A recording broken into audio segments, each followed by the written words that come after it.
it's a pleasure to be here. I've enjoyed every part of even getting up this morning and getting out of Toronto, so thank you for inviting me. Now, when I left university, I somehow managed to land a job as a journalist working for a magazine in the Middle East. Now, here's the thing. I didn't know how to be a journalist, or navigate the country I was living in, or even how to buy groceries, or even find a place to live. I kept imagining that someone would magically appear, take me under his or her wing, and guide me through the right next steps, and ensure my success. Well, that mythical fixer never appeared. What I quickly realized is that I needed to cultivate my own support network to get me through the next few steps. And I did. Some were seasoned war correspondents. Others were young journalists like myself who'd just been in the country a little bit longer than I have.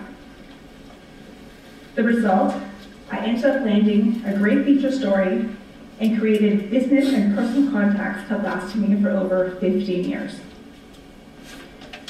More recently, as I left a senior role working for a major media company, Thomson Reuters, to start my own technology company, I had to go out and search my own supporters.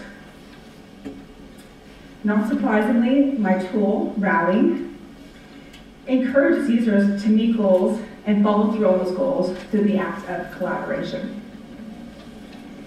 The lessons I learned, when it comes to advancing your career, nothing, maybe I won't tell you this in business school, but nothing is more important than actively cultivating strong business relationships. This is why it's so crucial to rethink your business relationships and look beyond traditional mentorship approaches. In this discussion, I will first tackle the idea of mentorship as it is popularly understood. Secondly, I will explain why rethinking all business relationships, even ones with your superiors, as mutually beneficial acts of collaboration is a stronger approach. My third point will offer insight on how to cultivate these business relationships. Finally, I'll explain why creating collaborative relationships is so crucial to your career success.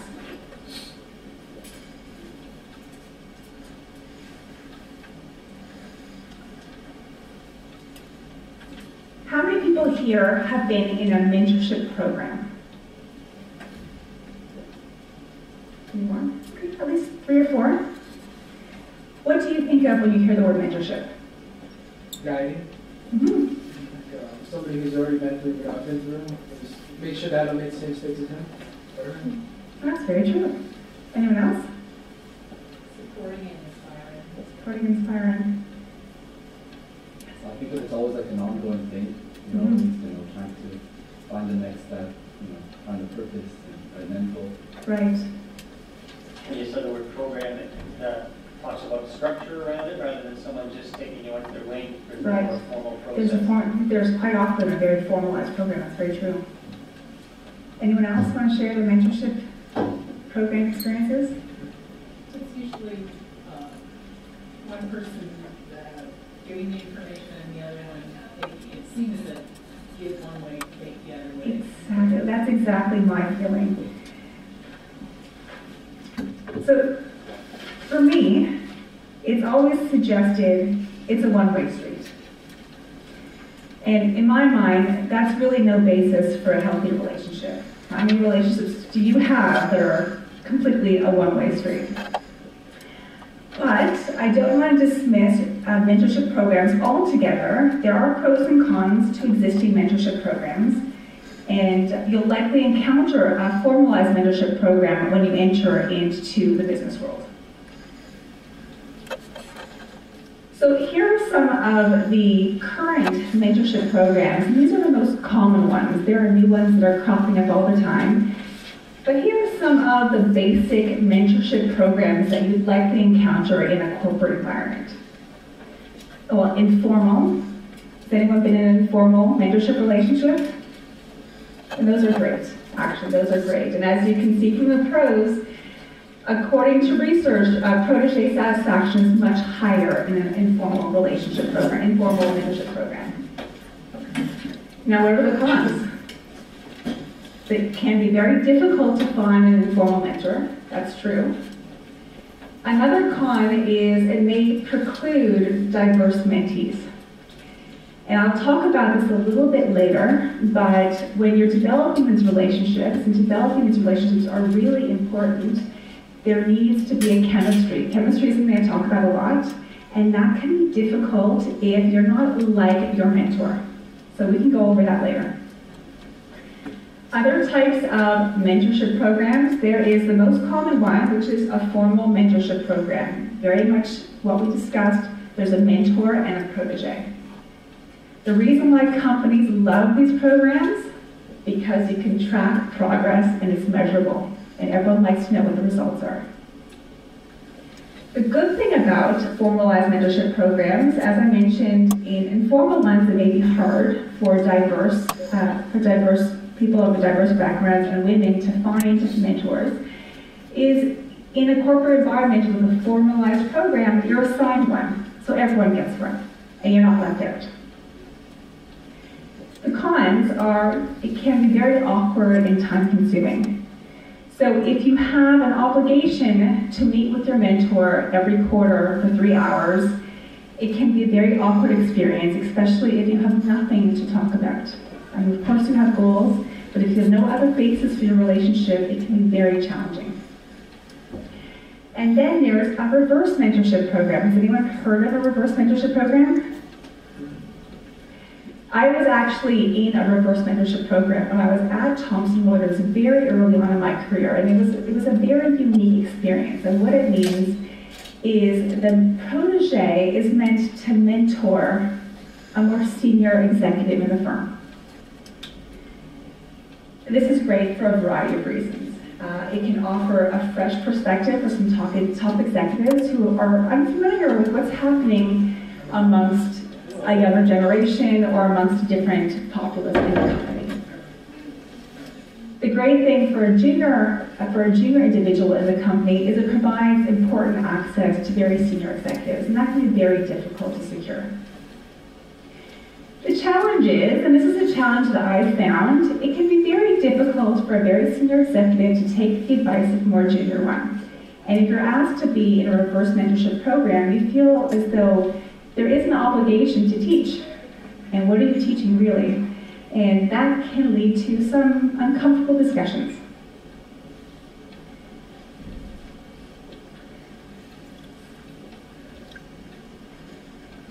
So, before discussing the benefits of collaboration, I'd like you all to do something for me. I'd like you to take out a piece of paper if you have it, and write down something that you'll need in the next 2 weeks. Now, these are short-term goals, and I will give you some examples. Perhaps you're traveling to Paris and you need a good recommendation for a top restaurant. Maybe you need a contract at a company that you're interviewing with. You may even want someone to give you advice on the best places to shop for your next big job. I can give you more examples if you can't think of a goal. Maybe you need an introduction to a company that you'd love to work at. Or you know someone at a company that you want to work at and you want them to forward your resume to just the right person. So write down those goals on a piece of paper. Don't forget your email address and name. And fold it up.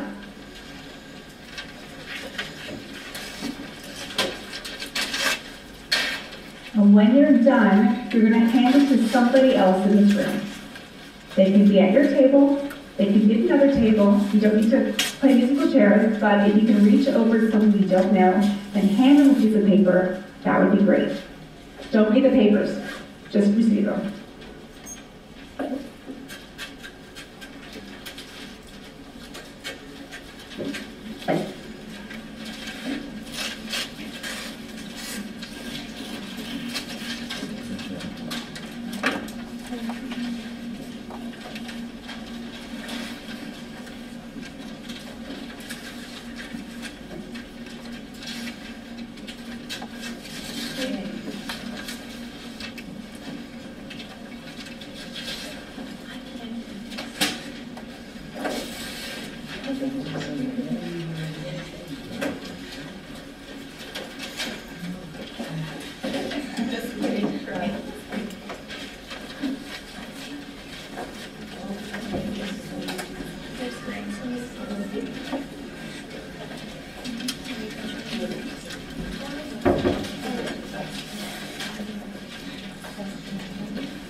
You're done.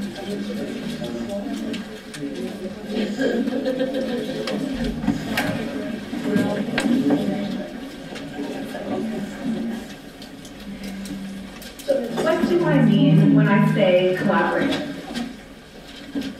I mean treat every relationship as though both parties can mutually benefit. We all have something to offer and gain from every person we touch every day.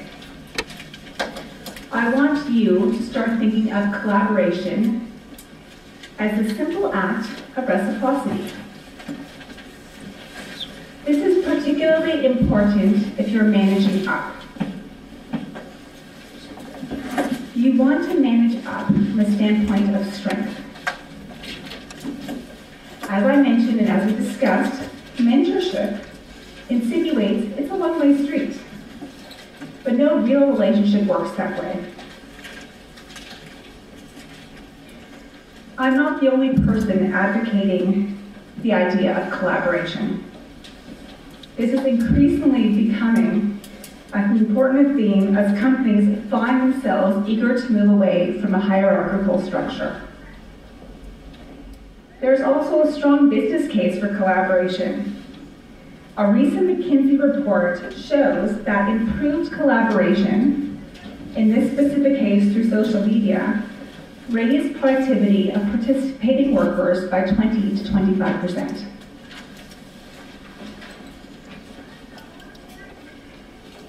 If you think of collaboration as a general act of reciprocity, the business case gets even stronger. According to research from a professor of management at the University of Michigan, reciprocity not only results in high-quality connections and positive social capital, but the monetary benefits achieved through generalized acts of reciprocity exceeds $50,000 per participant. And the time saved by participants exceeds 400 hours a year.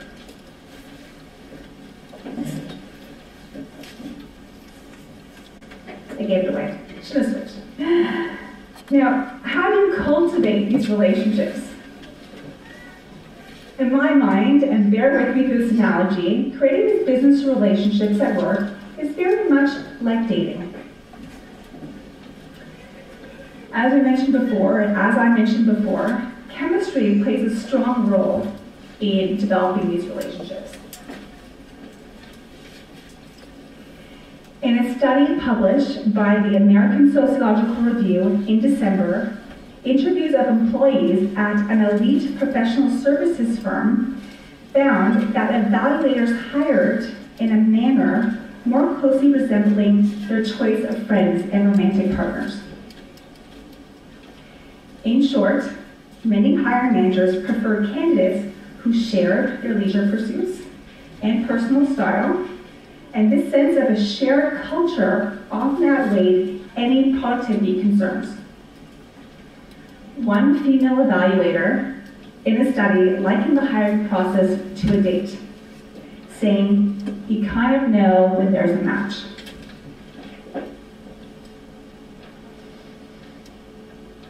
A professor who I'm very fond of at U of T's Robbins School, Tiziana Cassiaro, published a study a few years ago, and the headline is hard to forget. It was Lovable Fools versus Competent Jerks. According to her study, she discovered that given a choice in a work environment, if you had to choose between a lovable fool and a competent jerk, lovable fools won out at the margins. People prefer to work with people they like, even if they're not the best people for the job.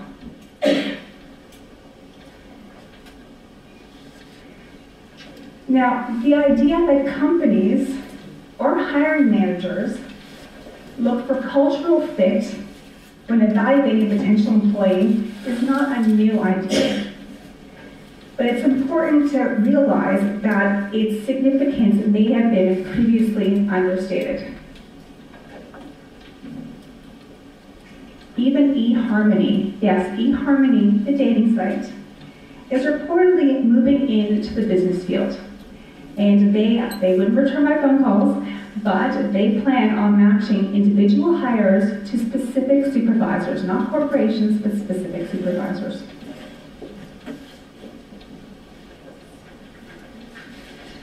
And I have more evidence to suggest that professional relationships are increasingly emulating personal ones. Does everyone know the website Glassdoor? Yes? Okay. So the employee site Glassdoor collected the most common questions asked by hiring managers, and they do a study every year.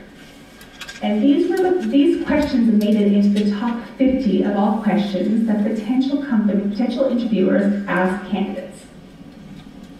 You'll notice that there's very little reference to work. What's your favorite movie? If you're applying for a job, I suggest you have that movie in your head when they ask you that. What's your favorite website? I ran Motors.com for 7 years, and I cannot tell you how many times I've asked that question.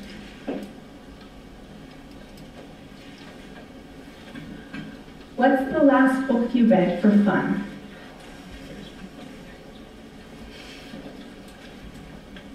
And finally, who is your mentor? Now, these first 3 questions, in my mind, smack of blind date questions. I don't know about you, but I haven't been on a blind date in a very long time. I'm married for quite a while, but these sound like blind date questions to me.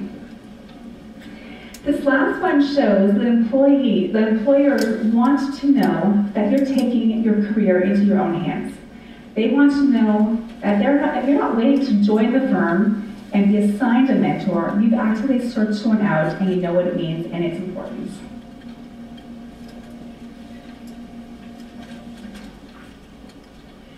Now, some of you may know I speak and write extensively about issues that impact women specifically in business. So at risk of alienating some of the men here, I would like to talk to the women for just a few minutes.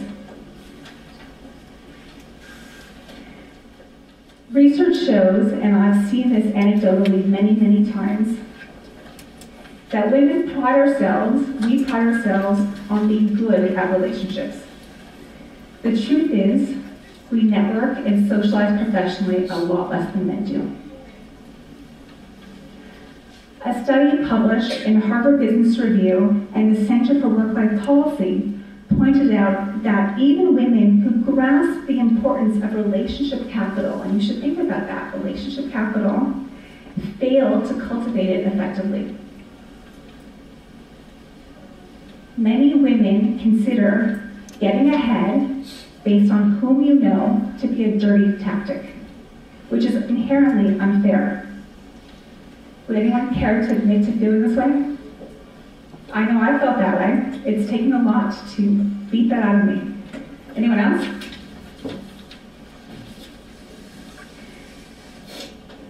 There is something that I like to call the good girl syndrome. Some people call it the good student syndrome. And it describes the belief that if you work really, really hard, someone will recognize you and promote you, give you that A at work. Let me tell you, that doesn't happen. Going back to the Harvard study, the most significant point that I came across is that 77% of women in the study believe that hard work and long hours, not connections, accounted for their advancement. Going back to the culture element, the cultural fit, it's not always easy for women, and yes, minorities as well, to find these collaborative supporters in their workplace. Like, fortunately or unfortunately, often attracts like, which sometimes leaves women and minorities struggling to find mentor-type relationships. We do have some work to do.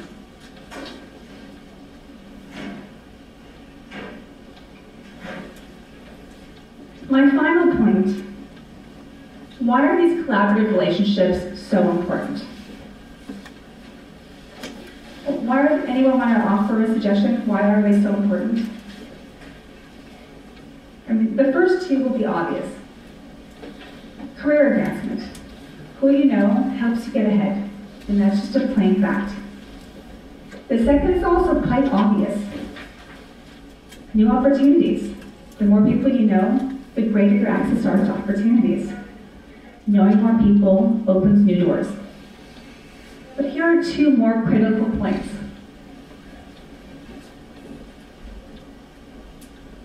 They create sponsorship relationships. Does everyone know what sponsorship relationships refers to versus mentorship?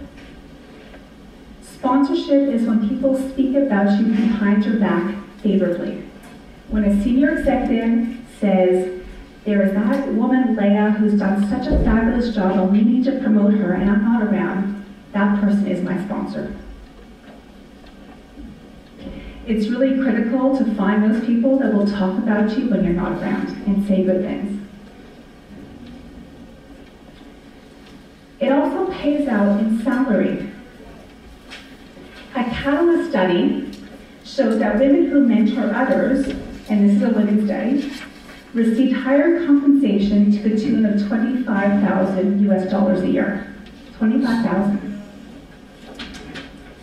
Catalyst attributes this bump in salary to added visibility within an organization.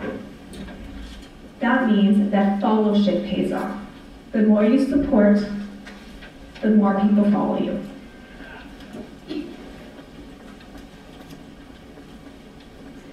So here's your call to action. I want you to find multiple people who will help you advance. And you need to start today. You can start with me. You can follow me on Twitter. You can sign up for my newsletter. You can subscribe to my beta of Rally. And we can go from there. In fact, I suggest that you reach out to every single speaker at this conference and every conference you ever attend. But they're not only speakers that you should reach out to, there are lots of people around you. And if you don't believe me, I'd like you to pick up that piece of paper that I asked you to write a goal on and that you've received from somebody else and see if you just can't help them. I've never spoken to a group of individuals where I didn't hear at least one success story. I want to hear your success stories, so bring them to me. Thank you very much.